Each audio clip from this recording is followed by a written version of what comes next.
Copyright disclaimer under Section 107 of the Copyright Act 1976. Allowance is made for fair use for purposes such as criticism, comment, news reporting, scholarship, and research. Fair use is a use permitted by copyright statute that might otherwise be infringing. Non-profit, educational, or personal use tips the balance in favor of fair use.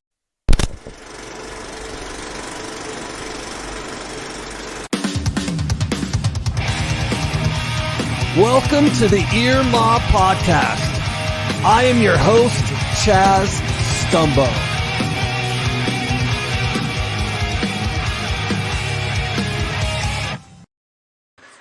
Hey, happy Sunday, everybody. This is going to be quite the ride tonight. The gentleman that I have coming on to join us, man, he's a character. He's funny. We've been chatting for a few minutes right before I went live, and he's been telling some pretty funny stories. So how I found out about Dr. Alan Greenfield was, I think, pretty much the same way a lot of the newer generation of people found out about Alan Greenfield.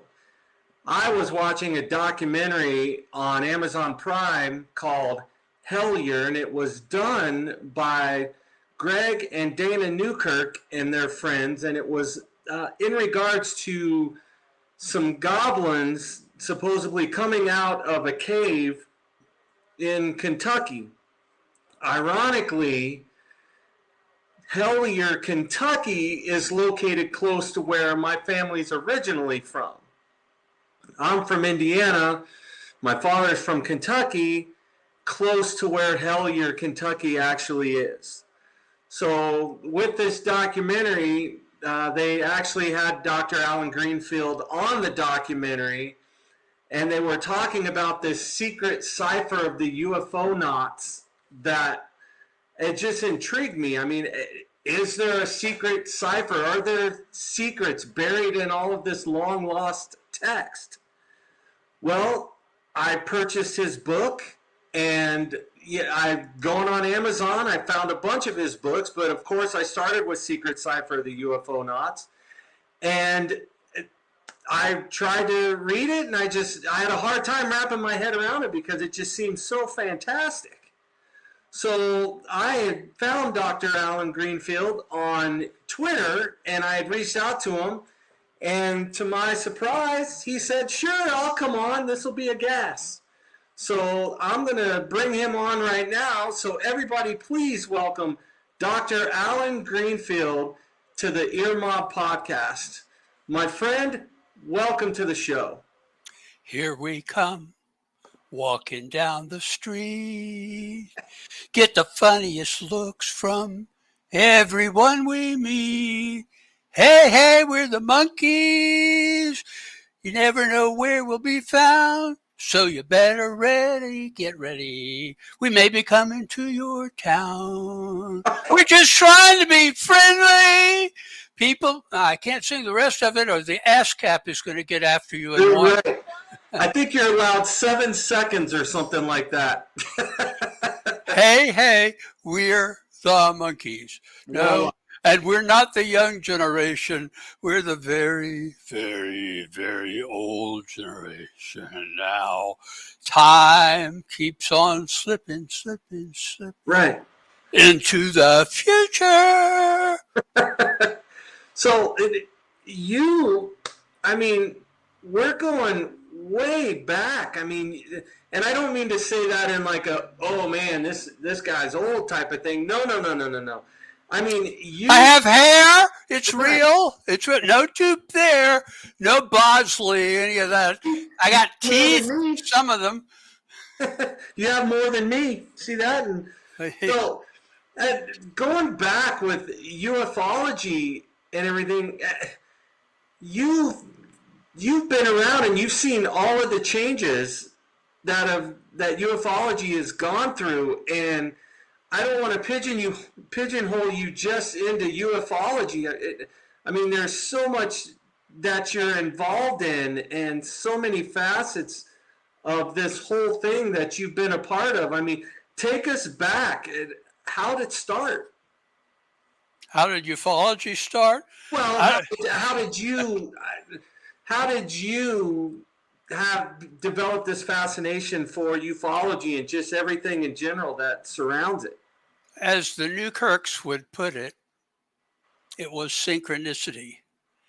I had just read an article about the then prevailing flying saucer magazine, the UFO Investigator, put out by the very, very serious nuts and bolts National Investigations Committee on Aerial Phenomena, NICAP. And it said, if you ever see a flying saucer, they wouldn't say flying saucer, a UFO, get in touch with us. And I thought, oh, that's interesting. And then a few days later, I saw what at the time I thought was a UFO, and I typed up a report, being, a fanzine type kid. So I sent it to them, and they invited me to join. And I thought, oh, this is nice. I looked at the list of members. Carl Jung was a member, a couple of showbiz people. And turned out, I think NICAP was a CIA front. But, and, that's not something that originated with me. That's, it fits very well. 1953, the CIA panel after the flying saucers, as they were then called, were seen over restricted airspace in Washington, something that didn't happen again until, unfortunately, 9/11. And they decided that private UFO organizations, remember, this is the 1950s, were a threat to national security and needed to be shut down. And sure enough, just a few years later, NICAP was formed with this peculiar doctrine, which was you can see them in the air and they're real, but they can't land. And they can't have beings coming out of them, let alone abductions, contactee stories, any of that. And I think that was a deflection, especially since they were founded in 1956 by a guy named Townsend Brown, as far as I know, a civilian, and then basically taken over by Major Donald E. Kehoe, USMC, retired, long retired. And their board of directors were classmates of his from the Naval Academy. The head of the board was, are you ready for this? My books, Admiral Roscoe Hillenkotter, the first head of the CIA. Wow. So that wins where you believe that it was a CIA front. Yeah, one time I visited their office with a couple of other old timers, Gene Steinberg, who has his own podcast these days, loudly. I've listened to it a couple hundred times. I've got to admit. Let me tell you. Do you get the letters asking for contributions to? Yeah. They're so pathetic. They start out, oh, I'm not doing well, and I've been an Uber driver, but I'm too old for that. Send me money. He had another guy, when I first started, he had a guy, what was his, David Bietney, I think his name was. And he dropped off the show, and then he was sending emails like that, asking for money, like he was down on his rent, and he was like staying at a weekly place, and he was due to get kicked out. And so I still listen to it. I like, what he has on. I think that there's too many commercials on it. Like every 5 minutes they break for a commercial, which kind of drives me nuts when all I want to hear is the interview. I get it, but I just want to hear the interview, and I've got to fast forward every 5 minutes to get through the commercials. But if you joined his whatever, right, you can get it commercial free, and there, for an additional fee, I guess, there's a sort of after party. Right. Like the after party I went to with Joan Jett. Hey now. Yeah, see, I think a lot of podcasts do it that way. They have like your club, and you can join the club, and for $5 a month or whatever it is, and you get extra shows, and you're allowed to do And this and buy our merch. Merch. Buy it. It's here. right. Well, the only merch I have is this banner behind me. Can I get one of those? Yeah. Sure. Amazon.com. I got Fred and Ethel back there, So It's the Marxists. I always thought they were from somewhere else. People say from another planet, and they also say, I say anyway, they're from another dimension. But I had no idea it was Fred and Ethel. Well, thanks for clarifying. I guess I'm out of the ufology business. Right. So the ufology business, when you were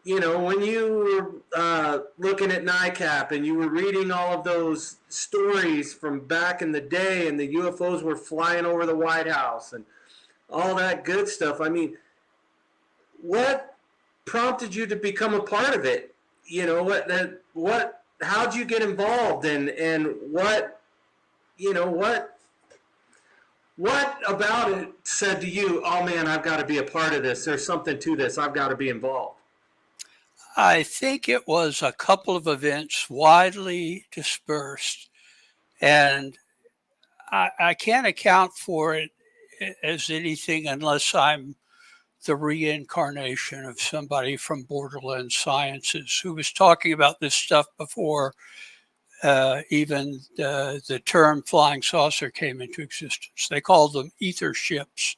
I'm not even at all convinced that they're ships. I think that may be our, projecting our own aspirations onto something that is far, far, far more alien than we are willing to credit, particularly the techie types that are have been the prevailing centerpiece of ufology. And they tend to think, well, we have things on the moon and Mars, so why not the Martians have things, I don't take it to be a technological phenomenon at all. It just morphs too many times. My classic example is Bigfoot comes out of a flying saucer. That's an actual, case history. There's one even stranger than that where a couple were, I guess they were headed to Miami, but they were on part of the road that I know all too well because my parents loved to go to Miami. So we get on the Sunshine State Parkway, and you have this long road. And in those days, none of that was built up. It was just fields until you get to the Miami area. So this couple said they saw a flying saucer hovering just above the ground. It lowered, I guess, a chute or ramp. Ramp is probably the better term. And out of the ramp came 1959 Ford Galaxies, one after another. That's a car. They just called it a Galaxy because that was the Ford Motor Company, distributor of the protocols of the learned elders of Zion, which I wanted to know, how come I never got a copy? I feel left out. But anyway, so they lowered these cars, a bunch of them, and these men in black clothing got out of this thing and drove off. So take that for what I mean. As far as I know, they never made any other claims or, didn't go to other planets or any of the things that get alleged. Allegedly. Well, I've never heard of cars being unloaded off of a UFO before. That's a new story to me. It's a very old story, and I remembered it from my early days in ufology, and I finally found someone who was able to point me to, I don't know if it was MUFON's record of, as many sightings as they've been able to document, meaning write down the bare bones of the story. Sure. So I know now that it was not a figment of my memory, Right. but something that actually was reported by a couple in, I believe it was 1952. Wow. Now, in 1952, I was beginning to walk, but otherwise I wouldn't know. But the interesting thing is another Miami story. My folks and I was an only child, were staying at some hotel in Miami. I think it was the Beau Rivage, a second-tier hotel. Before my father struck it rich and we moved up to the Fontainebleau and the Diplomat in Hollywood by the sea. So, I have to be serious here because I keep getting the criticism that I have a sense of humor. Oh God, no. Oh, and no.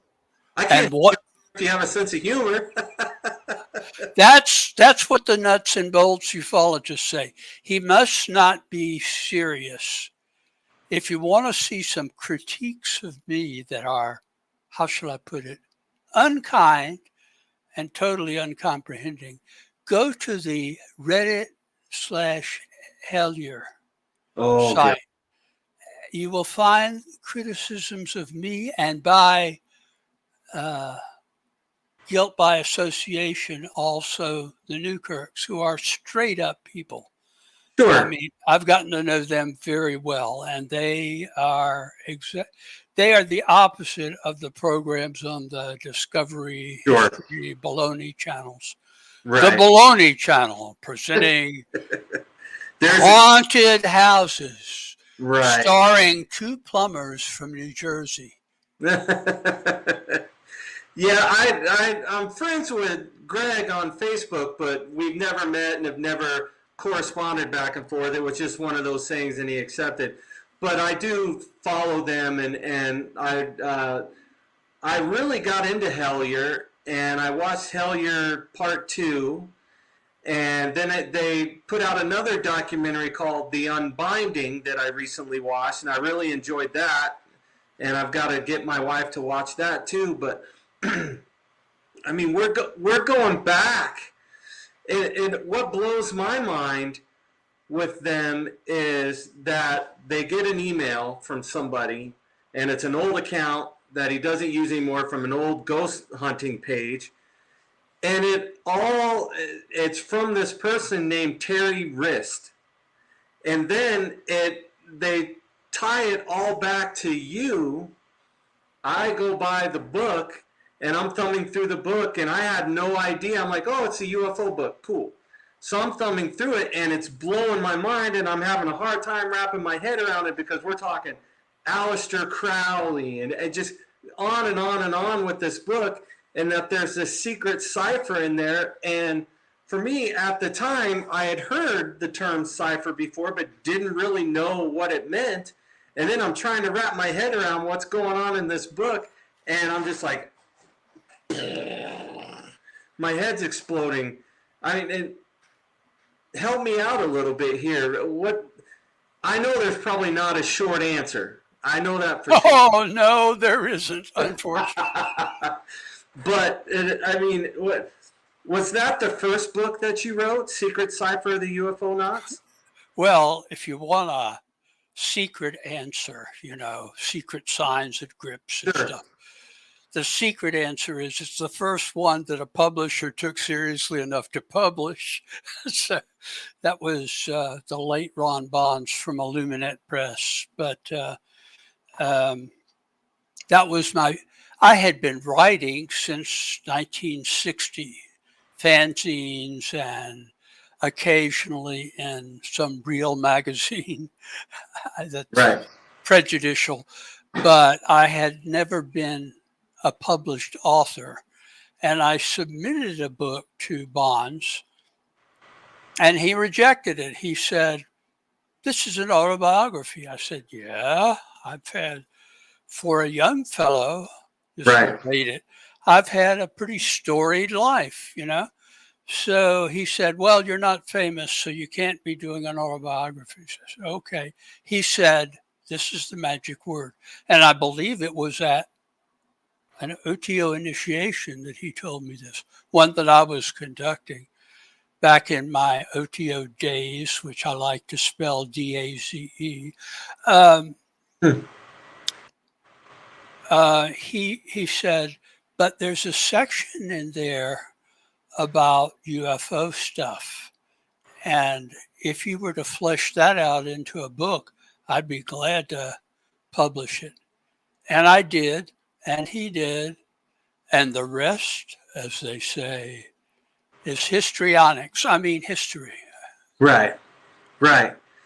And like that book, you know, it's not, what I appreciated about it was it's not one of those 300-page books on UFOs that you're sitting there, you know, reading for a month. You know, it's a smaller book, but the information's very compact in it. And I read through it a couple of times, and still really I had a tough time because it was new to me that there could be these messages hidden in things. It was all new to me with the way everything was, you know, entangled, and so it just kind of blew my mind. I didn't really know what to make of it because it didn't read like a typical UFO book that I had read a million of prior to that. It was so controversial that I was visiting with the grand poobah of the OTO, Bill Breeze, and he was driving me back to Atlanta. I talked him into doing an initiation that had been, in my opinion, skipped over. So he said, okay, all the way back while he's playing a demo tape from Psychic TV that he was, ever heard them? He used to jam with them. And he, as we're passing Tallulah Gorge, which is said to be an entrance to Fairy, and something that, a place that I like to go, although I never found any entrance to otherwhere, that was the Terry person. That can't be a real name, but the group I met him in, nobody had a real name. I was Spider Rainbow. And I said, we can't find these people on the internet. And I said, well, you won't find an entry for Red Ruby or Ash Guy or any of the other people, because we were a group of radical hippies that really didn't want to spend the rest of our lives in jail. So, I mean, we had never done anything really terrible, but you could get very paranoid back in the day, and not necessarily ill-founded. Anyway, so he starts lecturing me on, first of two times that he lectured me on, well, we're a serious occult body, which maybe so, maybe not. Right. And writing books about flying saucers is just not up to our academic standards. And I thought, what standards? I know of 3 people involved in that, including myself, who have any kind of academic credentials at all. Not that I use mine at all. But he was the boss, and he said, so I hope you don't write any more UFO books. And I had just sold a sequel, which was published under the name something or other. I've written enough books now, I can't remember the names. I wonder if Stephen King can remember the names of all the books that he's written. He wrote a lot more than me, but it was Secret Rituals of the Men in Black, both of which are now under the cover of the complete secret cipher of the Euphonauts, which is the economical way to gain a copy. It may even be in a Kindle edition now, because I kept egging on my publisher, hey, make it available to, a wide audience, and Kindle editions for people that use Kindle. I can't. I'm of the older generation, and reading a whole book on a screen is just, after the third or fourth page, I go back to my X feed, Right. which has nothing to do with X Files. It has to do with an alien being who took over Twitter and Right. and wants a rocket home. Well, Go ahead. It is on Kindle. I'm looking here. I can see it. It is on Kindle. So that's good. You got your wish. What does it retail for there? $10. Yeah, as opposed to what is the hard copy edition? Well, they don't have a hard copy edition, but the paperback version, which is what you're going to find now, they want $19 for, and that's the complete secret cipher. Yeah, if you like having something to collect, or if you just are like me, you prefer to read, something that you can feel in your hand. Right. Or if you're worried that the sun is going to go supernova, and as it is showing signs of, not supernova, but, really, really bad CME. Right. We won't be doing this, and No. all of this stuff will be wiped, and there will be no Kindle editions. Right. Well, the one good thing about the Kindle edition is if you buy the Kindle edition, you can't loan it out to somebody and expect to never get it back. That's true. I don't loan things anymore because trusted friends, including, by the way, the guy that called himself Terry, Madoff, I loaned him all of my Richard Shaver material, which I didn't collect it new, but I got it from a guy named Bill Starkenstein, who ran a little used bookstore in Daytona. So I had stuff going back to the 1940s from Amazing Stories. Loaned it to him, and I had business down in the little hometown on the Savannah River that I came from. Actually, it was to write those two books, now that I think about it. And when I got back to Atlanta, he was gone, and my books were gone. And people asked me, well, where is Terry? Yeah, go to that Hellier group on Reddit. They say, well, he doesn't even tell you where Terry is. Yeah, well, that's because I have no idea if he's even still alive. He was older than me, so he would be in his 80s now, and he's not running for president. Cough, cough. So even if he's still around, he's probably in the home, or right. And I have no idea whether he is or isn't. But I knew him for less than a year, slightly less than a year. Did the interviews after I interviewed Carrie Thornley, a much more interesting person, and somebody turned that into a book. I don't know what happened to that. But I thought, well, I'll interview him. That'll give me a little extra depth on the book. I wanted my books to be short, which I betrayed in my most recent book, simply because it's just too much material on the Black Lodge to fit into, 200 pages or less. So that's a long book and complicated one, but it's important and it's worth doing, particularly if you like the cipher books. Technically, it's the long planned trilogy, the third chapter of the trilogy. And if I can ever talk my publisher into it, maybe eventually will be enfolded into the complete secret cipher, since it's sort of the incomplete secret cipher now, but it's still, all of these are standalone. You could do one and be fine. Anyway, so I'm not sure I don't regret tagging. You notice they're in the back of the book. Those Terry interviews, there were 2, because a lot of focus is on the stuff that he said, some of which was pretty adversarial to me, by the way, and not necessarily my opinions. But if you believe him, he had done a lot more field stuff than I had. I mean, I've investigated Pascagoula, the Brown Mountain Lights, cases in Georgia and Florida and Tennessee and points east and west.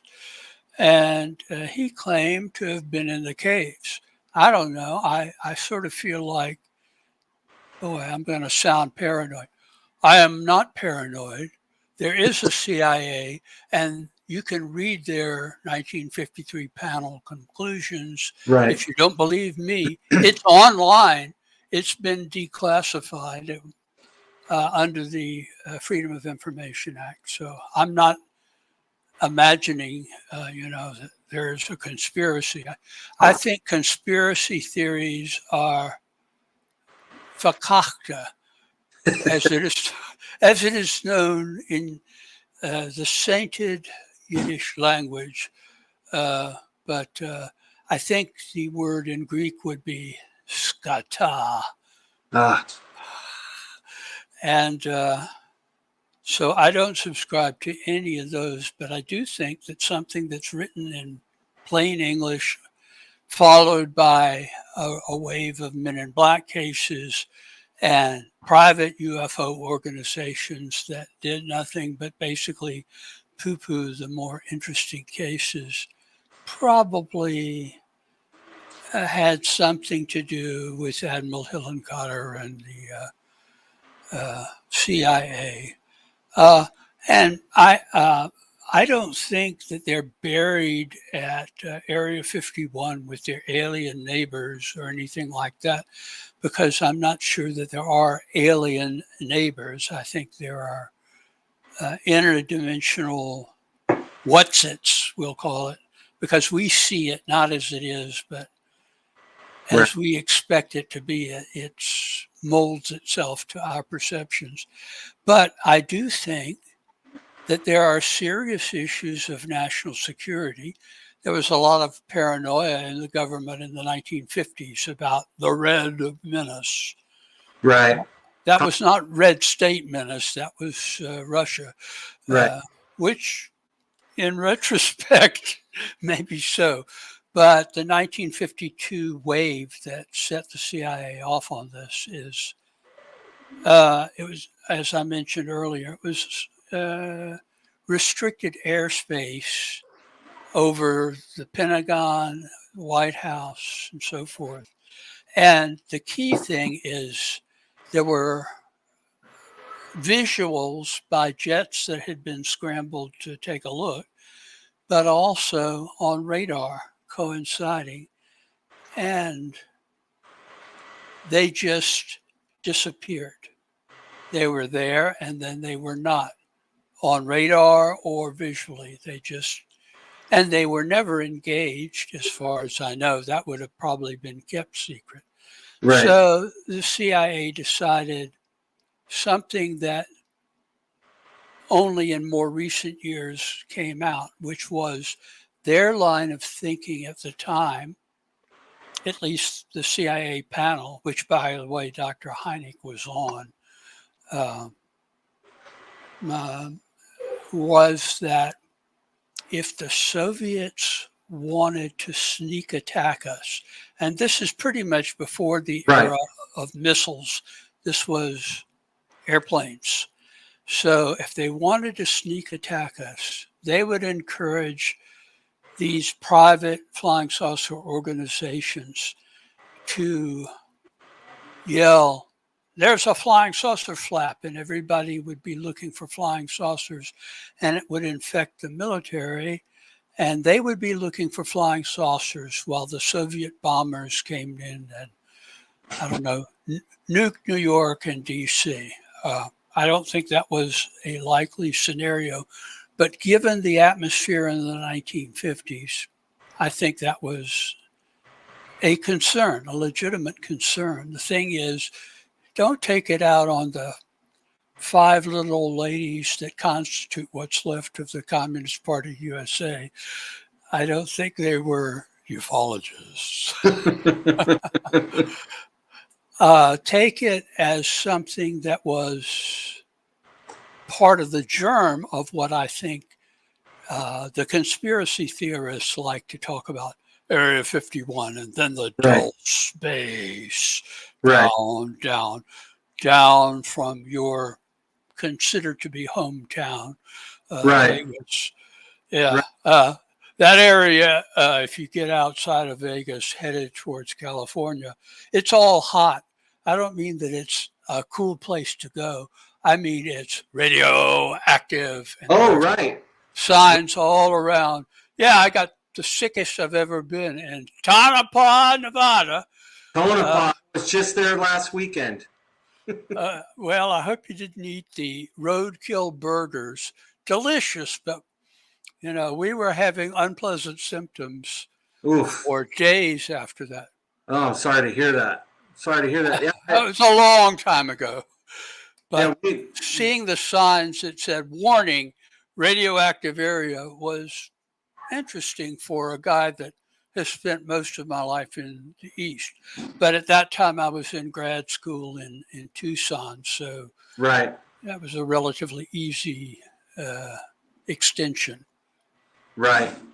Yeah, it's pretty interesting out there. I mean, you've got essentially a 2-lane road that goes for like 100 miles, and there's nothing on either side of it other than obviously mountains. There's nothing to look at. And then you pull into Tonopah, Nevada, and there's still really nothing to look at. I'm sure it probably hasn't changed much since when you were there. There's not much to look at, I don't think the silver mine dried up in 1900 or something. So there's probably, like a lot of towns in the West, it was boom or bust. Actually, the first gold rush in America was like 50 miles north of here in North Georgia, and it dried up like in the 1820s or 1830s. But they still panned for gold, and every 20 years or so, they get enough to recoat the state capitol with gold paint. That's, I mean, that's what it is. It's not thick enough to be, more than that. But they have a wagon train that comes down to Atlanta, and they repaint the Capitol, and then they go back and pan for another 20 years. Kind of like cicadas, if you think about it. Right. Only this year we got both kinds of cicadas coming to us. Yeah, I know. I think there are still crickets here, but right. I don't count it as really fall until when I'm on my nightly run, which is like 3 or 4 in the morning, when I stop hearing crickets and or cicadas, which I think they're already gone. It's fall, with winter to follow. So what's blowing my mind at this second is you've got an interview in the back of the book with Terry. Mm-hmm. And in the Hellier documentary, they get an email from someone claiming to be Terry, but did they ever find out if the Terry that they were chatting with or getting emails from is actually the real Terry that you interviewed? I'm a little lost there. I think it probably was, but I don't know, nor do I know if he's still around. And since anybody who read my books could take that name, it is catchy. Right. Anybody who wanted to get their attention would, the other name that came in on their email was some doctor allegedly Right. in Hellier, Kentucky, allegedly. Right. But if you go to Reddit/Hellier, you'll find that Greenfield put them up to this. Oh boy. The Terry person was Greenfield, and Dr. whatever his name is. And the truth is, before Hellier came out, best documentary on field research that I have ever seen. Right. Which makes me, a fan, essentially. My contact with anybody connected with Hellier consisted of the following. At the time, and still, I guess, I had 5,000 followers. They call them friends on Facebook, because Facebook started out as a college meeting thing, as detailed in the movie, The Social Media, a bit sanitized, but I did. Greg was on the list, but I didn't even know that until he mentioned it. I think maybe in Hellier or perhaps in person to me, or I don't remember, but I didn't even know who he was, much less where he lived, much less about him. So how could I possibly have, sent them these emails? And I know by saying that, conspiracy-minded people are going to think, aha, he's admitting it. No, actually, if that were true, probably now I would say, true confessions. I am all those people, and more, and more, and more. I am also Frank Edwards and Gray Barker, and I visited the planet Pewam. And, none of that is the case. And people stopped asking me about that. But now that you've asked me about Terry, I expect more of a round of stuff on. Right. And that's the dodge, the irrelevancy. Want to focus on that? Fine. Oh, and I didn't complete my thought on why I think there is government secrecy. It has nothing to do with disclosure of the real flying saucer story. Right. It has to do with the fact that we live in a very adversarial world, more so in the last couple of years than it has been since the Cold War ended. Right. That's in quotes. Right. And we do have weapons development from DARPA and the Air Force and so forth. And that's what they do at Area 51 and probably locations that none of us have ever heard of.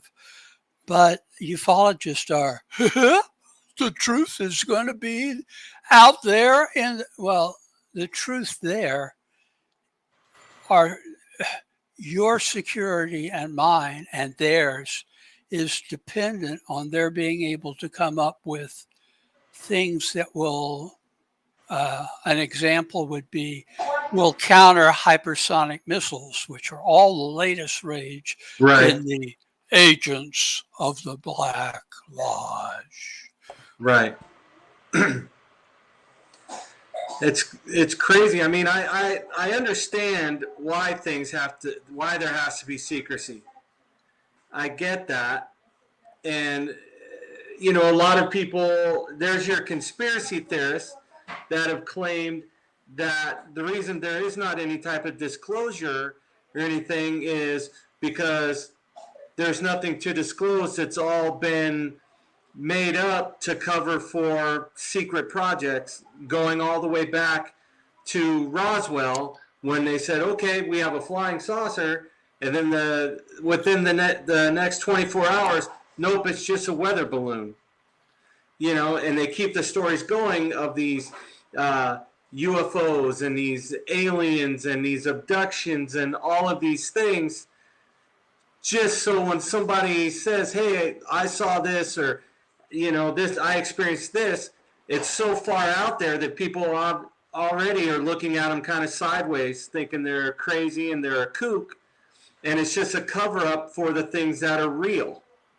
You know, it's like if the best way to hide something would be to hide it in plain sight, or to pepper it with enough truths just so it's still unbelievable, you know? That's the way it kind of comes across to me. Well, that can be, but let me give you another scenario. Okay. And plug number 724 and a half.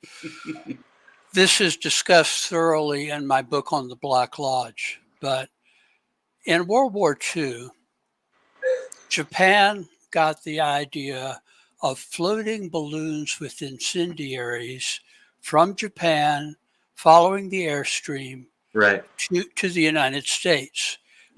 They did. They caused a few fires in the Pacific Northwest, but otherwise were not successful.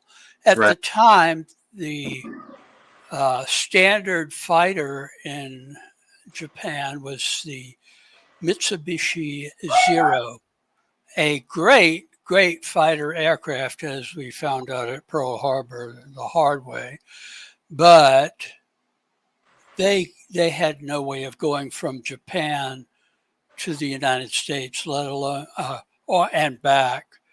I don't know whether they had bombers that could reach America, but probably it would be a suicide mission. And at that point, early in the war, they certainly were not into kamikaze stuff. That came in a desperate situation a lot later. Right. So the balloons cost them nothing. And let us flash forward to last year.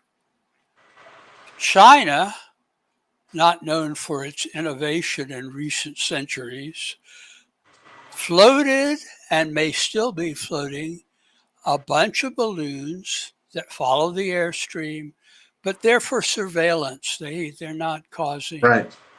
However, they do, float over military installations, including ICBM silos, and are mistaken for flying saucers, both in the United States and in Canada, where you don't know exactly where a balloon is going.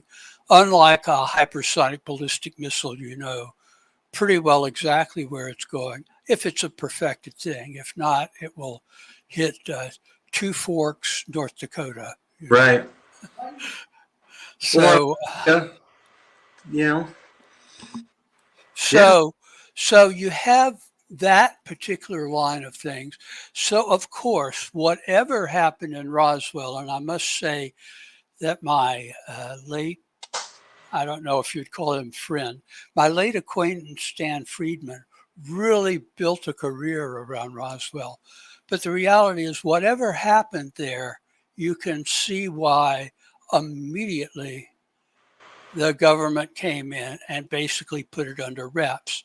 What isn't usually mentioned is that the almost exactly coincident Maury Island case, which is what I focus on in part in the Black Lodge book,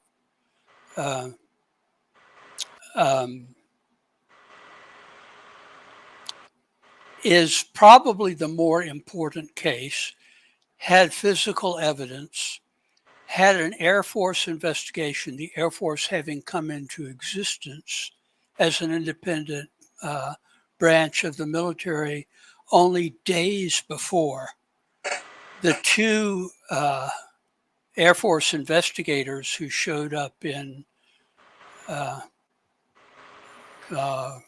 Puget Sound and in that area, they collected debris that had fallen from this alleged flying saucer. The slag. Got back, yeah. Well, that's what it's been called. Right. But I don't know that it was slag, and nobody else knows that it was slag. That's just what was reported at the time. We'll never know because they collected whatever they collected, got back in their bomber, and were killed. They were Right. the first Air Force. I don't know if they were decorated posthumously or not, but they were killed, and whatever they were carrying has never been found. I mean, they found wreckage, and I hope to God they found the bodies so they could get an honorable Right. burial, but they never found the materials. And there was a man in black involved in that. That case was within days of Roswell. Yes. And I wish Stan the Man, who was at that time a prime person on the lecture circuit, which was a little bit pre-internet, Right. had been talking about what Roswell is, but instead had been talking about what do you make of this event the same month in on Maury Island, which, by the way, the people that live around there, I guess Portland and so forth, they memorialize it every year. The whole deal. I think they even built a statue, sort of like the Mothman statue, you know. I'm gonna have to look into that. I didn't know they built a statue. I'm familiar with the case. I interviewed a couple of people a couple of years ago that wrote a book on it, and it's definitely an interesting case. I mean, just within a couple of days of Roswell, you know, and Kenneth Arnold having his sighting. So, you know, a lot of people feel that that's like the birth of the whole, you know, ufology, UFO culture and phenomena. I mean, it stretches back before that, obviously, with, you know, accounts, but nobody really had a base of reference until Kenneth Arnold said, yeah, it just looked like saucers skipping off the water, you know? Or so he was quoted. I think he somewhat disputed the terminology, but Ray Palmer sent him to Maury Island because if anybody could smell a story, it was R.A.P. Ray Palmer, who had a big influence on me because of his magazine Flying Saucers. Right. All of the kids that I met, who are all of the surviving second-gen ufologists, met in his free ad Saucer Club news section of his newsstand magazine, Flying Saucers, back when there were newsstand magazines that, you know, weren't Glamour or Harper's or, Right. you know, or magazines that always had how women can have better sex. Well, stop reading. Right. Reading about it's not going to do you any good. Not going to do you a bit of good, but will do them. Well, you know what they say. The best part about kids is making them. You know, that's an old story. Yeah, well, I tell you, my kids are grown, and that's a mixed bag. I would encourage it, but Right. keep in mind, after changing all of those diapers, they say, "Thank you, Dad," and you never hear from them. That's not literally true. Well, 2 out of 3 I hear from now and again. So one is a famous entrepreneur and screenwriter, and oh wow. yeah. Okay. Alexander Greenfield Alexander. presents Lullaby. Huh. Okay. I'll look him up. I wasn't aware of that. I'll look him up. Well, go to IMDb. He's got, or somebody has put up a, you know, complete filmography. Now he's managing wrestlers. Oh, okay. So even though nothing is fake in wrestling, there are no script writers in wrestling, I'm here to tell you.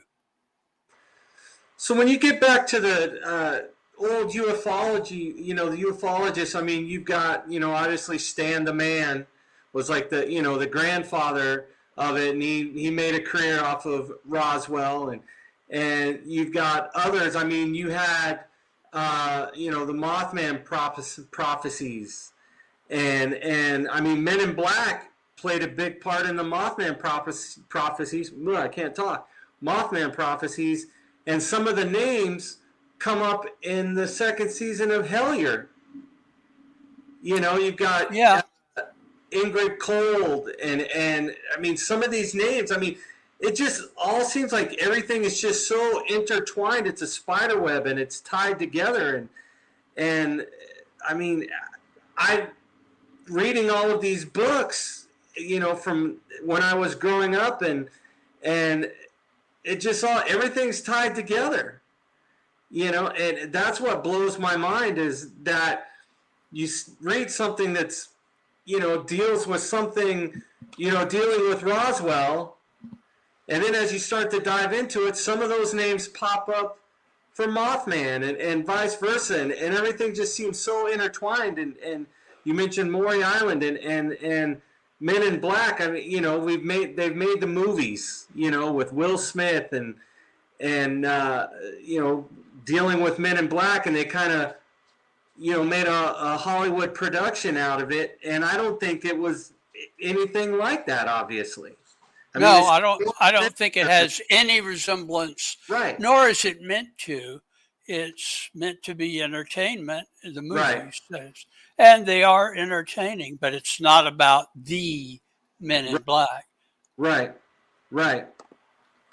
So when did the Men in Black kind of when did they kind of come into conscious for everybody? Oh, they came, different answer. The first case that you could call a UFO Man in Black case was Maury Island. Right. But the key case that was the beginning was the silencing of Albert K. Bender, among others, right, by the 3 Men in Black, to which my friend Gray Barker wrote the potboiler, but his only best-selling book, They Knew Too Much, right, about the flying saucers, right, which I read as a kid, and before I knew Gray, and I thought, wow, this is hot stuff.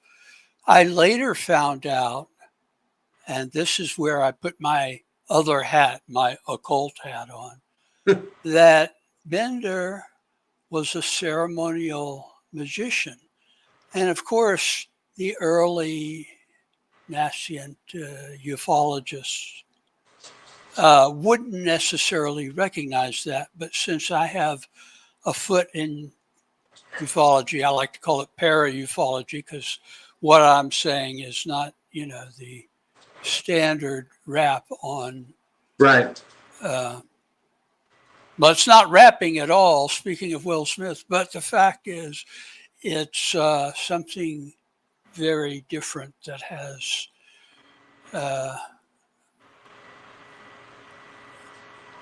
where am I going with that? I'm not sure.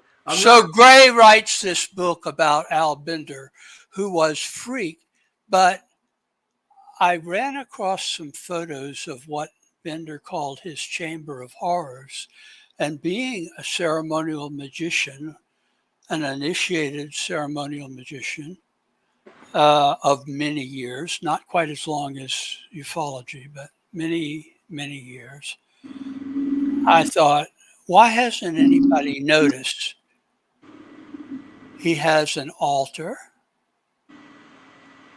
Wow, something black has appeared behind me. What can this mean? It looks like I'm wearing Darth Vader's helmet. Right. Luke, I am your father. So I should stop doing that, because one of the things the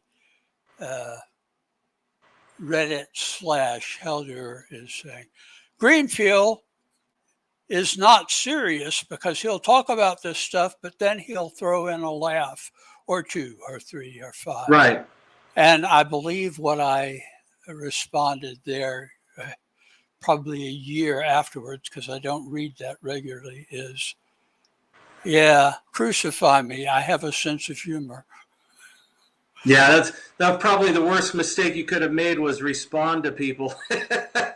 Well, only once, and Right. only relatively recently. I was looking to see if there were signs of a new season of Hellier. Right. And I believe Greg is the moderator there. So I thought if there's going to be a hint anywhere, it'll be there. Instead, I happened on this whole section that was trashing little old me, who wouldn't hurt a fly. Right. Oh, pardon me. So I wrote the truth in, 2 lengthy paragraphs, which is, I didn't know Greg until I saw Hellier. Right. Until they interviewed me for Hellier. Right. I didn't know exactly what I was being interviewed for, but if the cameras are rolling, I will have something to say. Right. Right. Right. And when Hellier came out, I thought, wow, this is not another UFO Hunters. I was on Right. there too, twice. Or Brad Meltzer's Decoded. I was on that too. It was like acting. I watched a couple of things and heard you talking about those, and so those weren't the best of experiences for you. No, I won't do those anymore. Not that they asked me after I, how shall I put it, complained about it on my then blog. Right. So they are not looking for truth. They're looking for true believers. Right. It was an interesting experience. They paid real well. Sure. But that isn't that isn't my central focus. I am but a poor man, and I appreciate, what do they call it, a compensation? But I prefer to do podcasts, and they don't pay anything. At least 90% of them don't. Right. But they let me be me. Right.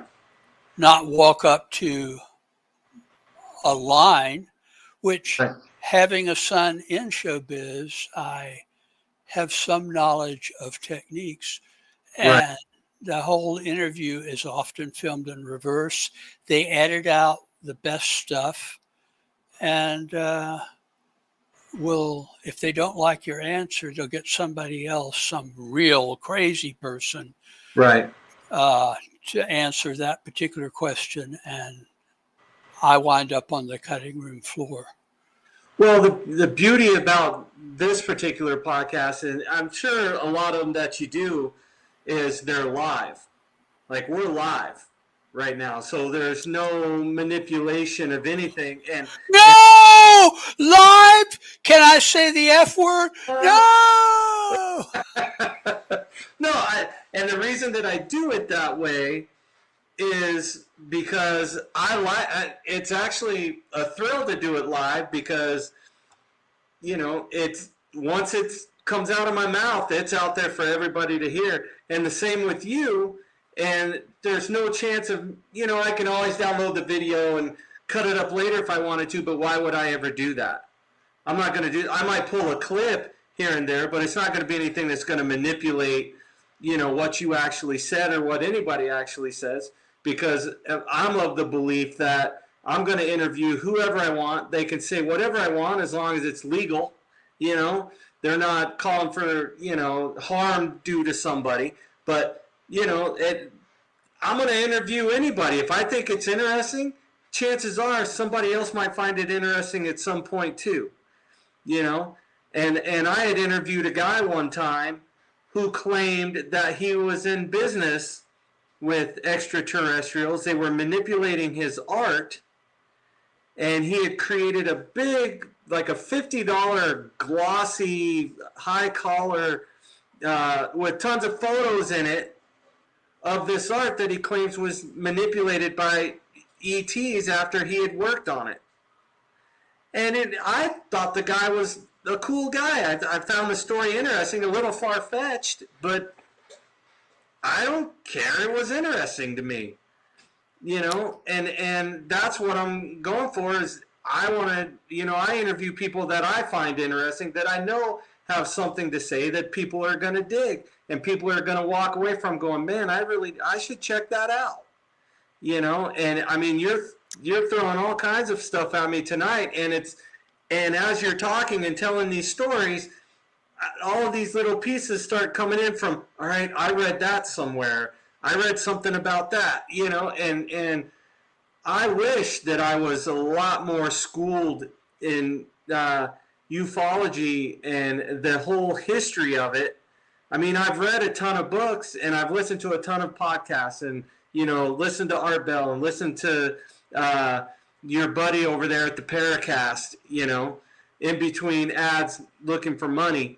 But I've Gene's okay. I met Gene when we were both in our early teens. Right. And I have known him like for 60 years. And Right. all of the first gen ufologists have gone to that great flying saucer in the sky. All of them. Right. And I got in early enough, and Gene got in early enough. We knew all those people. But now the second gen ufologists are dying off. Right. And while we still exist in this plane of existence, people should talk to us. Right. Because we're the closest you're going to get to the founders of ufology. Right. The closest. Jim Moseley and Gray Barker and Ray Palmer, all of whom I knew real well. Well, I didn't know Palmer real well, but I knew him. I've been to his home, etc. Let me see. There's Dave Halpern, who's an academic who has a book on flying saucers. He was younger than the rest of us. He was just a squeaky, maybe 14-year-old. Oh, wow. He was the head of the New Jersey Association of Aerial Phenomena, but he lived in Philadelphia. And I thought, wait, I'm not real big on the geography, but isn't that in Pennsylvania? Right. But be that as it may, I later had a girlfriend on the New Jersey side of the, the Delaware River. Yeah.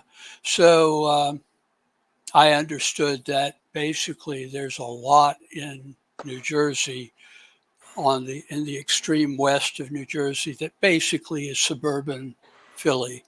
Right. So anyway, Dave is still around and still writing, has a blog. He has a very different view of the phenomena to me, but he also has a non-ET opinion and is not what you would call a skeptic at all. He just has a more Jungian, Campbellian take than, I think there's an element of that, but I think we are dealing with an objectively true phenomenon that we see through the lenses of our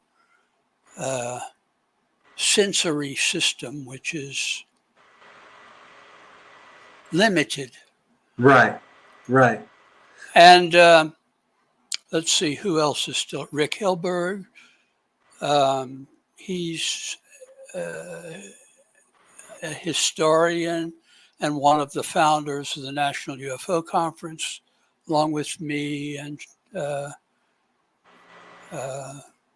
late Alan Manick. But Rick is still active. There are a few of us around. Brent Rains, who gets out an excellent newsletter, what does he call it? The alternate something newsletter, not to be confused with the newsletter I used to get out, which was the Alternate Horizons newsletters. Right. It's funny, I continue to do zines right up into the period where the internet and email and blogs were coming in. And I tried for a year or so. I got out this thing called the Para-Ufologist. Right. But it's just so much easier to communicate online. Sure. And it reaches so many more people. Even if you're not trying hard, you Right. reach far more than a zine publisher, because first you have to write it, then you have to print it on your mimeograph or whatever, or take it to a print shop and get charged exorbitantly Right. for what still looks like it was done on your mimeograph. Right. And then you have to fold it, address it, put it in an envelope, lick the envelope, lick the stamp back in the day, Right. and take all of these to the mailbox on the corner, in those days in red, white, and blue. Right. And how many was the circulation? I had one as little as 23. And I think that I worked with Rick Hilberg on, and a few other people, where we had a circulation of 1,000. Oof. That's big, but there are podcasts that deal with this stuff that have 50K, Right. I mean, that's, and even if they don't, they're going to get dozens and dozens or hundreds and hundreds of people Right. that either watch it live, or things don't disappear on YouTube. Right. Right. They Yeah. stay there. And a lot of YouTubers have taken to calling streaming services and newspapers and cable the legacy media. Right. And I think they may be onto something. Right. I mean, there's a lot of crazy shite on Right. on YouTube. Some of it sort of leans way to the left. Some of it leans way, way, way. Oh, okay. I'm back. Yeah. I was gone for a year this time. They took me to the planet Piwam, which was exploded. Oh wow. And we collect. We don't. And I was just gone for another year, and I have received the wisdom of the saints. Oh, when the saints. Am I too silly to be taken seriously? Well, maybe by your watchers and listeners, but you brought up a good point, and it's something that I was going to mention that I admire you for, and I admire for, your generation of ufologists, because I mean, in order for you to reach out to other people, you had to write letters, you had to track down their addresses, and in order for you to do research, you had to track down people physically, writing letters, and it took a lot longer than it does these days. I mean, everything's right here at my fingertips, right here at the keyboard. And for you guys, I mean, I admire you because you guys had to put in the work at that point. You didn't have Google. You had to make your own Google back then. You had to do the work to come up with this information and reach out and touch, reach out and make conversation with each other. And you'd write a letter to, say, Gray. If you didn't have his phone number, you'd write a letter to him, and it could potentially be a week, a month, 6 months before you got a letter back. Well, with people that I wanted to talk to immediately, there were 3 options. You could go visit them, but the minions of ufology were widely scattered. There weren't a lot of us.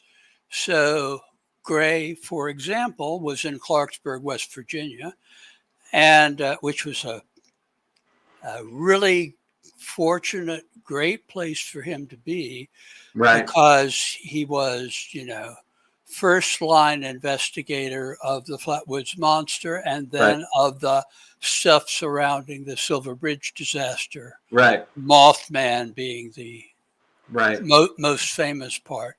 But long distance in those days, boys and girls, was not free. It Nope. was very expensive. I used to talk for hours to Jim Moseley, but the reality is, don't get me wrong, I long since ran through my inheritance, Right. or my various wives ran through. Right. But Jim Moseley was very wealthy, and my parents were well-to-do. And we would talk for hours, but it was, hundreds of dollars to Right. talk for any length. Right. It's very interesting that the internet made possible the ufology that we know today, for better or worse. But Right. it made possible YouTube. It made possible email, which didn't exist except in the ARPANET, which was a closed shop, so to speak. Right. And I go back that far, by the way, but to the mid-1980s. But you know who was instrumental in creating that, maybe even could be considered the inventor of the internet? I know that, who is it? I think Al Gore had something to do with it. Oh, yeah, but Al Gore's politician, it was Jacques Vallée, a ufologist. Oh, okay. Huh. I wasn't aware of that. See? That's his field. His professional field is, what do you call it? Because I obviously am not a techie. Right. But when I first met him, he wrote a conventional book on UFOs with his wife, Janine. I forget the title of it. It was forgettable. It was like all the other books on UFOs. Right. And then he came out with Passport to Magonia. And that, for me, changed everything. But before he ever said anything, at least publicly, about that subject, as far back as he's roughly my age. He was instrumental in developing the technology which we are using right now. Okay. I had no idea. No idea about that. Wow. He may be termed a second-gen ufologist, although out of what we might call the French school of ufology, because while he certainly knew people from first gen, as I did, as Rick did, as Steinberg did.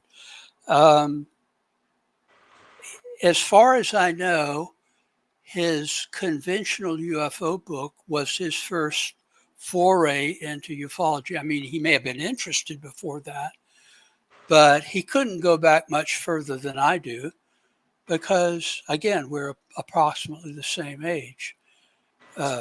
So I guess he's a second-gen ufologist who wasn't one of the teen saucer people. He was busy inventing the internet at the time.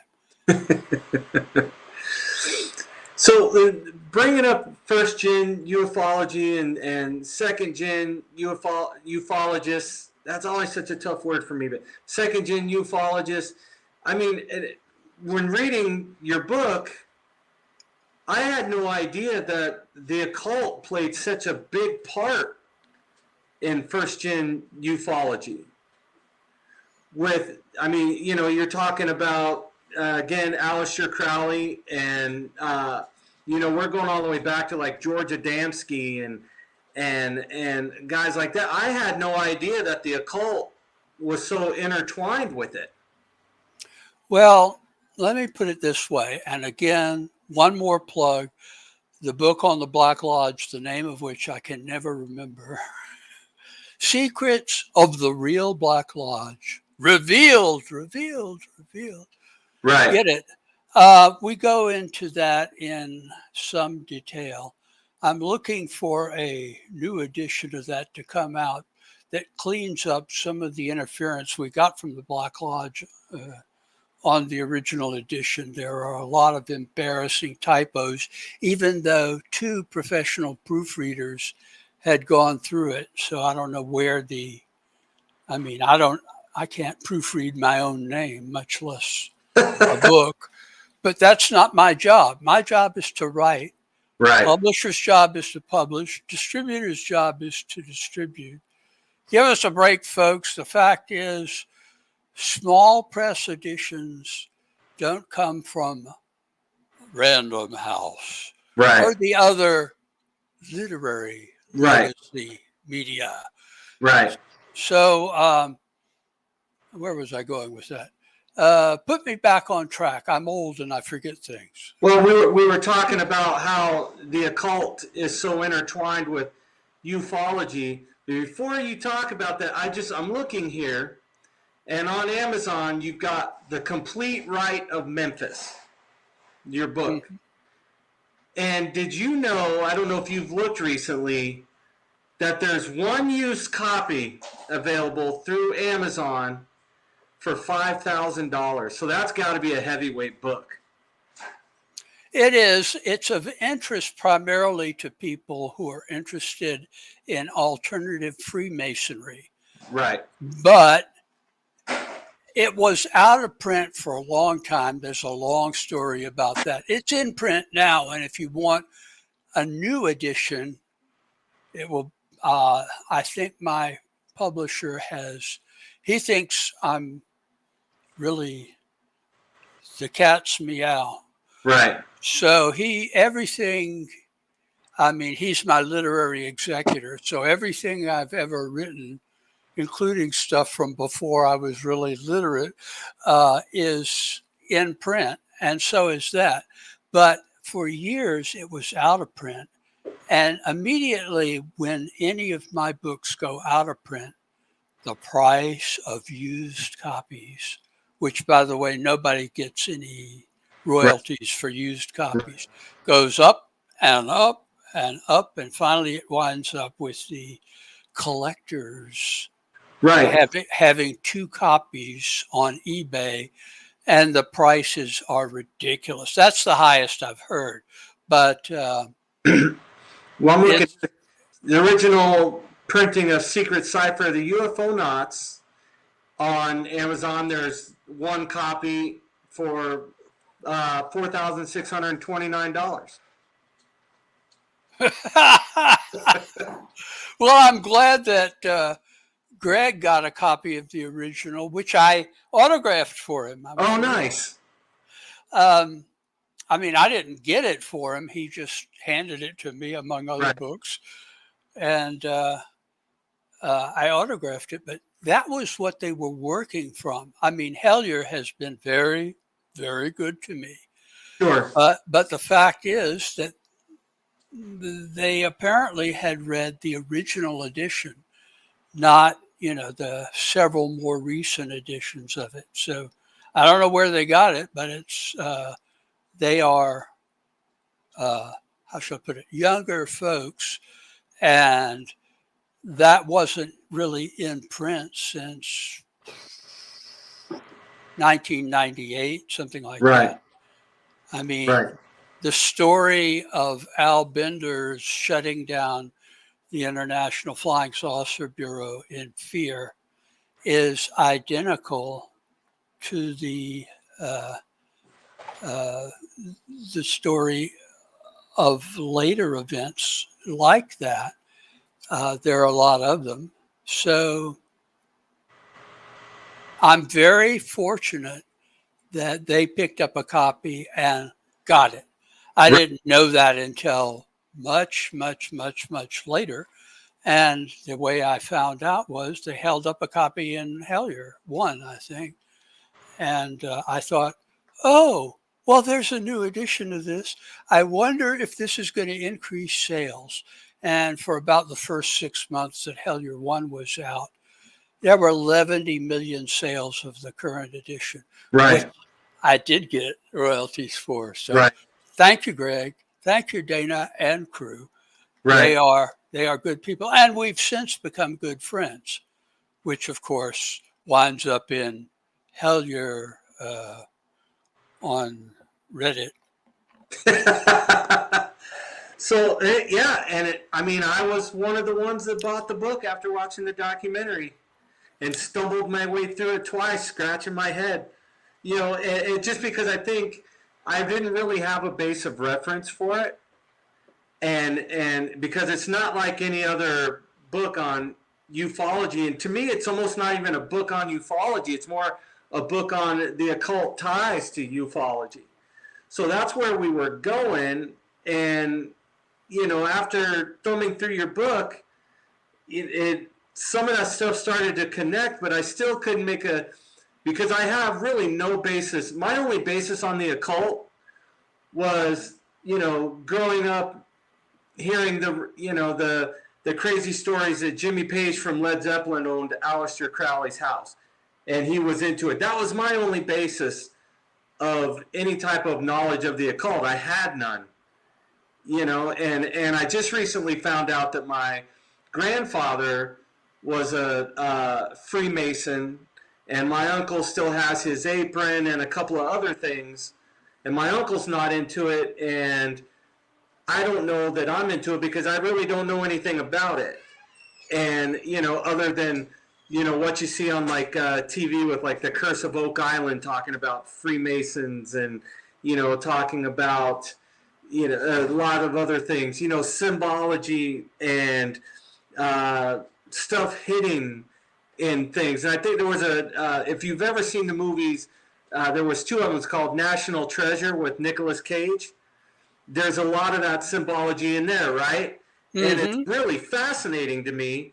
And then I get your book and I'm kind of thumbing through it. I'm like, man, this all ties together. This is wild. And I had no idea. So how much, I know there's no short answer to this, and my apologies, but how much did the occult factor in with the early days of ufology and leading up to today? I mean, you've got guys like Richard C. Hoagland talking about there's a lot of numerology and symbology with the space program, with the launches of the original Apollo launches, and even with the space shuttle launches leading up to today, there's a lot of numerology and symbology involved. I mean, how much was the occult tied into the early days of ufology? Very, very close, but only certain types of ufology. If you look at the little self-aggrandizement I put under my name there, right? It says Grand Kafta WAEO. Well, what the hell is WAEO? I'll tell you what it is. Since I asked the question, I ought to know the answer. It's the World Association of Egyptian Obediences. And if you want to know what that is, it's a rite of Memphis Mitzrayim form of Freemasonry.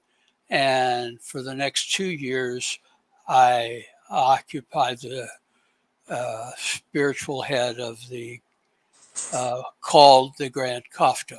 It's the number 2 position in that rite of Freemasonry. If you want to know more about my approach, there's a group on Facebook called Worldwide Free Illuminists, and the WAEO also has a site on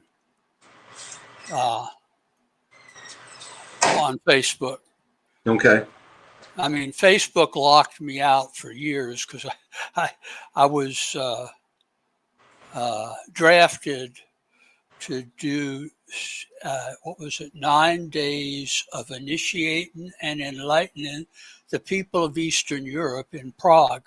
So I tried to sign in from Prague, and I don't know, it got flagged, and I was offline for like a couple of years. Oh, wow. And then it just acted like, I assume this was done by machines, not by human beings. So I appealed, and the appeal was denied like 50 minutes later. So I figured this has got to be machines. Nobody has looked at this. Right. But I found a side door and went in through the side door and got back some of the readership I had. It was a different 5,000 people, but I mean, I'm back up to the limit, which has always been the limit there. Right. And it normalized after a while. The same password, the same everything. So I imagine a lot of people thought I had been abducted by aliens. And I don't discourage that. I think the legend is a lot better than some of the stuff that I hear on Reddit. / Hellier. Yes! How did you know? You must be a psychic. Right. That was plug number 764. Oh, I don't plug Reddit. It's at one time I took an interest in that particular platform, but the reality is they used to reject me. I have an account there, but I mean, posting there is not my deal. But Right. I was appalled at what people were saying about people that I don't know, Right. people that don't use their real names, accusing me of not using my real name. Right. I mean, that's just insane. And, you know, these are people who obviously have no real life. Yeah, we call them keyboard cowboys.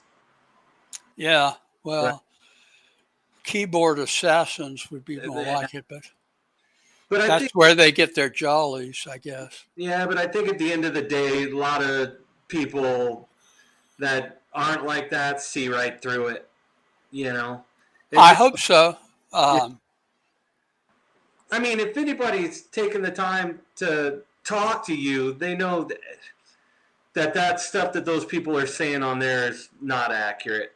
Those people they have this false sense of importance. They think that by bullying people and by saying these things, it makes them look more knowledgeable and more important, and the people that actually know what's going on just kind of like, whatever. You know, say whatever you're going to say. It doesn't mean anything. We know the real deal. I think the term that best fits, especially the younger ones, the Gen Zers, is entitlement. Yeah, there you go. They feel that they are entitled to be all-knowing, all-seeing, and a lot of it is straight out of cancel culture. Yep. And I'm opposed to all that. Right. So turn me off if that offends you. I don't care. I like offending people. I used to be a street radical until I got too old to run away from the cops. And so I know where you're coming from. Right. The arrogance of youth will Right. be overtaken by the reality of the world. Right. And the people that are wearing the dish towels around their neck. Oh, I'm sorry, keffiyehs, excuse me. Right. That they really need to take the rest cure, I think. Right. Yeah. Having roamed around the Middle East, I can tell you they would not be welcome there. No. And that's you'll see videos as we, dip our toe in politics here, and I will, but I try not to. It just people end up doing a lot of this, Well, you can't talk about that aspect of ufology, the occult aspect, Right. without talking about uber right-wing politics. Right. Because the reality is that at least as far back as, and I only know this because I'm an occultist, it's Right. not stuff that's in the UFO literature except mine.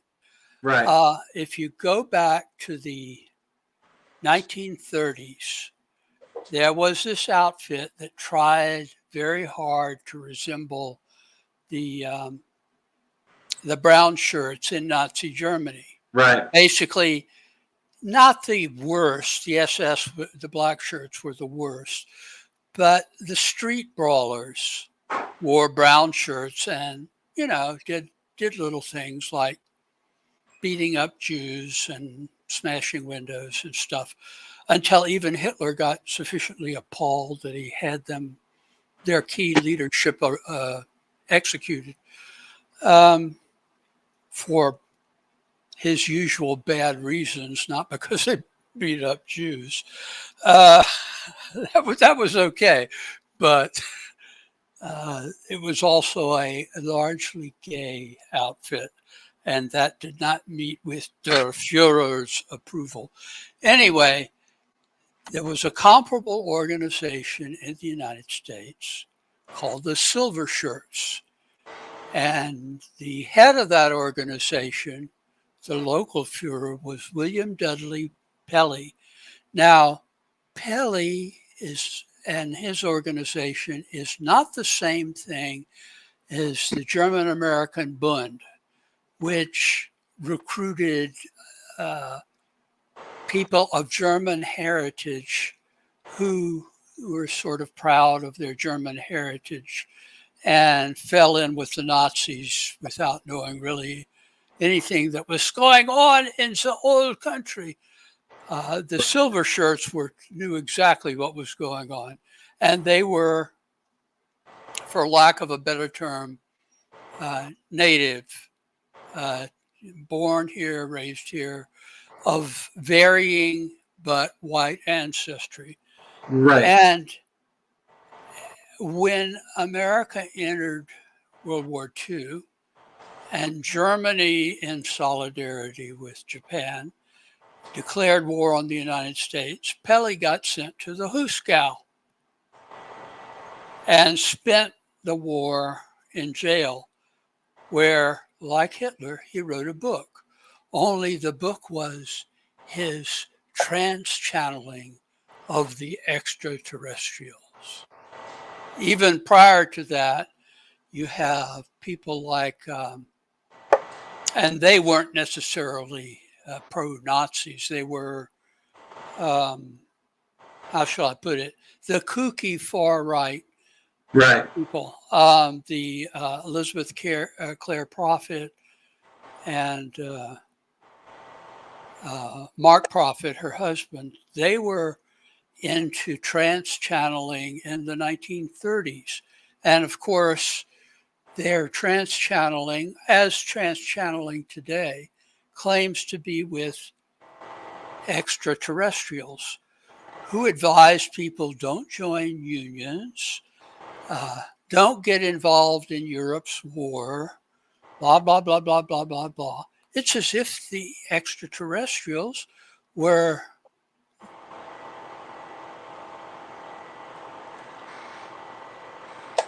We're not real. I'm not sure. No, I don't know if they were real or not, but it sounds like some of the stuff from the far right now. And there's direct continuity between Pelley and the prophets, not prophets, but that's their name, or that's the name they used. And Pelley, after he got out of jail, I guess, or maybe even while he was there, got involved with George Hunt Williamson, an associate of George Adamski, who lived on Mount Palomar. And Williamson lived there for a while at the Palomar Gardens, which some people say Adamski owned it. Some people say he was sleeping with some lady that was the owner of it. I don't know we'll ever know that, and I don't really care that much about that aspect. I leave that to the Weekly World News, the authority of such things. But Palomar is an interesting place in and of itself. You're running a little tagline. Anybody got any questions for me? I'll probably have answers, and if not, I'll invent them. So, yeah. I'm channeling Ashtar, who says, get out of Ukraine, don't support the Israelis, let's be isolationists again, like we were right before Pearl Harbor. Right. Right. We kind of had our hand forced there. So Yep. I have somebody put a question up. Jim put a question up, and he asks, who do you feel out of the latest generation of ufologists, who do you feel is really putting the work in and coming up with, pulling information out, and who's putting the work in? Might sound vaguely self-serving, but my hope for the future are the people that put Hellier together. Greg and Dana. Greg, Dana, and their crew. Yes. They're all perfectionists. The production values there are so much better than any of these so-called documentaries that you see around. And actually, so many people have said to me, and I gather to them, that seeing Hellier 1 and 2 and whatever is to come, I'm not saying anything about that. Right. Is itself a magical ritual. And the reality is, it is. Because they followed the synchronicities rather than their original goal, which would have apparently, they would say, okay, there are no goblins in Hellier, Kentucky. Right. Apparently the guy absconded and lied to us. No, right. It was one thing after another, and rather than stay on the same track like the nuts and bolts ufologists, they went from one to another, just following the synchronicities. And I think that is the wave of the future. And the people that follow their work, which are in the hundreds of thousands, right. if not millions at this point, they're on tour right now, even as we speak, live and in color. Right. So I'm a big booster of theirs. I think there are probably a lot of people that I don't know, because I tend to know best people of my own generation and a little younger. Right. And you're doing the work. I'm trying. Like I said, you've laid, what you've done for me tonight is I'm going to have to actually go back and watch this interview and take some notes, because now you've put things in front of me that I need to look into, that I want to look into. And when we're talking about Hellier and what you just mentioned, it kind of dawned on me that I don't think they were sent to Hellier to look for goblins. They were sent there because there were breadcrumbs to lead them to the synchronicities that you're mentioning. Right? To answer the gentleman's question, well, I don't know if he's a gentleman. He may be a total cad like me. But to answer his question, you are among those younger, online, doing a quality podcast. And there are others. There are some junk ones, a lot of junk ones, that are worried about disclosure. Right. And the only disclosure that's going to happen is going to come from the field investigators, not from the 3 people in the Air Force that get the assignment. So most of these people are in their 30s and 40s. Right. And they are likely to be maturing into being the future of ufology long after I've shuffled off this mortal coil. So there is the answer. Right. Just be aware that there's a bunch of crap on YouTube. The key is, if it's talking about disclosure, it's a waste of time. There ain't going to be no disclosure. That comes up periodically, and with the such knowledge as there is of hindsight, the reality is that has come up before. Right. The excitement about in the 1960s about the University of Colorado um, um, investigation, so-called. It was going to be disclosure at the end of it, but they were always saying, we want to appear objective, but we actually want to discount the whole thing, which is, right back to the CIA panel. Right. Dr. Hynek had a come to Jesus moment, or a come to swamp gas moment, I guess. Oh, right. And he changed sides, and he had been the Air Force contract scientist on flying saucers for, I don't know, I think for almost back to the early 1950s, maybe. Right. I knew Hynek slightly. I mean, I knew him to say hello to, that doesn't mean I was inside his soul or looking through his telescope at Northwestern, which, by the way, Valet at that time was at Northwestern too. A very distinguished school, which was rare in ufology. That credentialed people were there. Anyway, so Hynek changed sides.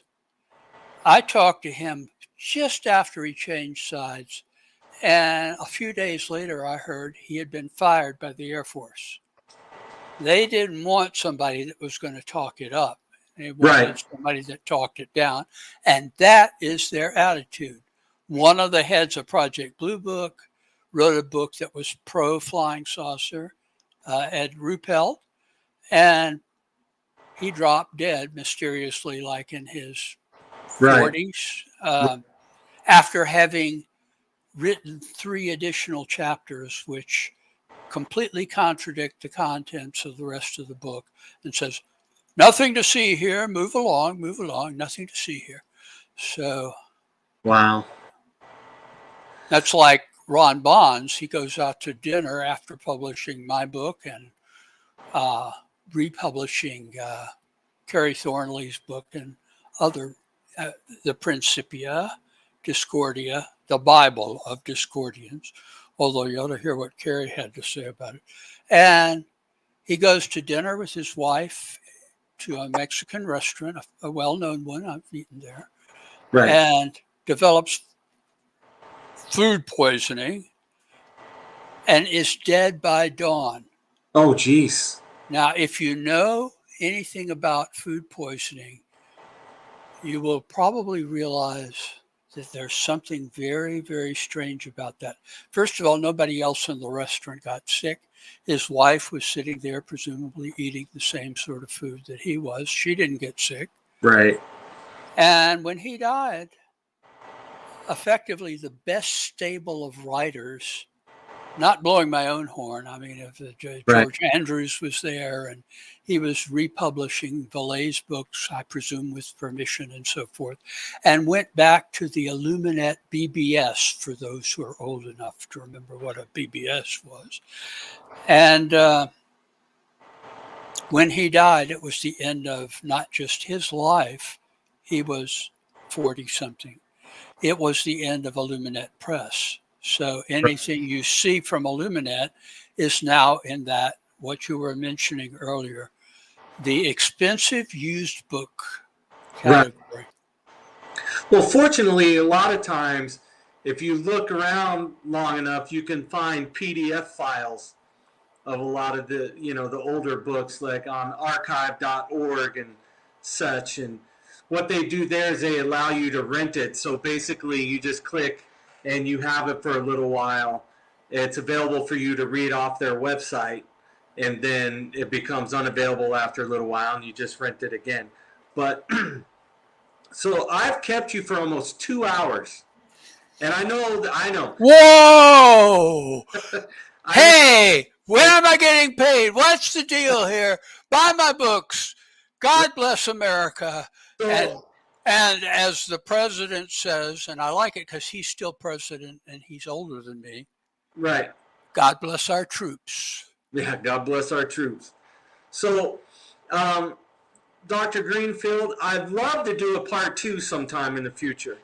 probably sooner than later, and we can get into a lot of this stuff because a lot of people just don't know about, the early days of ufology. And I mean, you're the guy to connect the dots. You're the guy to tell everybody, you're the holder of this history at this point. And you're the guy to connect the dots for everybody, because they just see some of these old books and they're like, oh, I don't have to read that book because there's this newer book coming out and this guy knows what he's talking about. I don't have to read those old books and the old audio interviews. And I mean, I've got a couple hundred old audio interviews on my computer, my laptop here, that I listen to every once in a while. And that's where the real information's at to me. That's where, like you said, the breadcrumbs, the synchronicity, that's where that stuff's at, and you're the keeper of that. So I'd like to, if you wouldn't mind coming on again sometime in the future, I'd love to chat with you some more and pick your brain about more stuff, if that's okay. Sure, if you let me sing. If I can't sing, what was it that Emma Goldman said? If I can't dance, I don't want your revolution. You can absolutely come on here and we'll do karaoke night with Dr. Greenfield. That'll be great.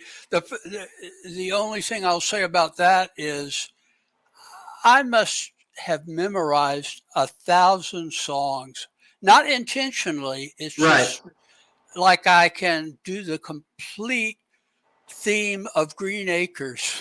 Oh, of course. And when it comes to the part that the female part, I go into falsetto. That's New York is where I'd rather stay.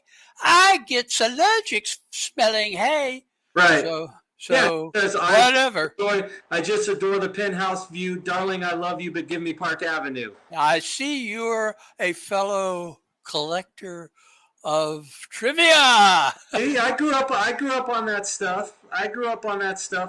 So I know all about it. So, sir, let's wrap this up because I don't want to keep you too late. It's you're a couple hours ahead of me, so you're going on 10 o'clock, I think. And I haven't eaten. I fast before I do a program. It's also the Jewish high holidays. But okay. It's not the fasting part yet. That comes next week. Well, I'd eat plenty before next week. So, sir, thank you. It was a pleasure meeting you. I had a blast. You're a riot. I hope so. Yes, you're great, and I'd love to talk to you again real soon. Let's do this again. Thank you. I know everybody watching, you can get all of Dr. Greenfield's books on Amazon.com. Don't buy the used ones because they're way too much money and he doesn't get a piece of it. So just buy the new copy so he gets a piece of it, and we want to help him out there. You are on Facebook. You are on Twitter. That's where I reached out to you. Twitter every day. That's right. That's my go-to. Right. And I try to be knowledgeable there, but I also try to be funny. Because if you don't have a good sense of humor, you're never going to get what this subject is about. Exactly. And if you don't have a serious side, you're also never going to. So you have to walk in balance. Right. I agree. I hear you on that one. So, Dr. Greenfield, again, I appreciate it. Thank you very much. I will be in touch with you again real soon. Let's do this again because I've got a million more questions, but I don't want to keep you all night. So why not? I'm up all night. Up all night. Right. Yes. I'll be up for a couple more hours myself, but again, it's getting 10 o'clock your time. So, sir, you have a good night, and we'll chat again real soon. You take care now. Bless you, my son. Bless you too, Dr. Greenfield. You have a great night. Thank you. Good night. There we go. I accidentally cut him off. I'm sorry, Dr. Greenfield. I didn't mean to do that. So, Dr. Alan Greenfield, man, what a riot. There was a ton of information in there. I am going to have to watch this video again, frame by frame, and I'm going to fill up a notepad with tons of notes of where I've got to go to start doing some more research, because I feel like I haven't even touched the surface. I haven't even scratched the surface of what's really going on with this whole thing, ufology. We didn't get too much into the occult, but we will do that again next time, I promise. So everybody, again, Dr. Greenfield's books are available on Amazon.com. There's whatever you do, stay away from the used copies unless you've got the money to spend. They're priced pretty darn high up there, around the $4,500 to $5,000 range for those books. You can spend that money if you want the original copies, or the reprints are around $20. Not bad, $10 for the Kindle version. Support them. Buy the books. I guarantee they're going to blow your mind. Secret Cipher of the UFO Knots blew my mind. I don't even know what to make of it. I mean, I'm going to have to probably read it 5 more times just to pick up on, just to get a grasp of it. And like I said, I'm going to have to watch these videos again just so that I can make notes. So again, Amazon.com to buy his books. He's on Twitter, Dr. Alan Greenfield on Twitter. Hit him up on Twitter. I mean, he is a riot, as you saw watching this video. As for the Ear Mob podcast, hit that like button, hit that subscribe button. We were live again on Rumble tonight. That was something I do intermittently, but I decided to try it again tonight. So we are live on Rumble. We are live on YouTube under Ear Mob Podcast. We are live on Facebook under the Ear Mob Podcast with Chaz Stumbo. The videos will be available again on YouTube and Rumble if you want to watch them again. Thank you for everybody who watched tonight. Next week's episode will be with I've got Barry Conrad coming on. He was one of the principal investigators of the Entity case and the Jackie Hernandez case. If you guys ever saw the movie made in the 80s called The Entity, that was about the case that he investigated with Dr. Barry Taff. Pretty wild, pretty crazy paranormal poltergeist activity, but that wasn't even the half of it. He will talk about the Jackie Hernandez case. We will talk about Jeff Wheatcraft. We will talk about how crazy that case was and get into some of the other cases that he's been involved with that aren't widely known. Plus, I want to talk to him about what he's been doing since then. I know he's big in the Hollywood film industry. I want to talk to him about his life in the film industry, beyond the paranormal. So we've got him coming up next Sunday. Beyond that, I'm always looking for guests. So if anybody has any guest suggestions, bring them on. Let's hear them. So as usual, I'm going to leave the podcast. I'm going to end with this.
You just listened to the Ear Mob Podcast.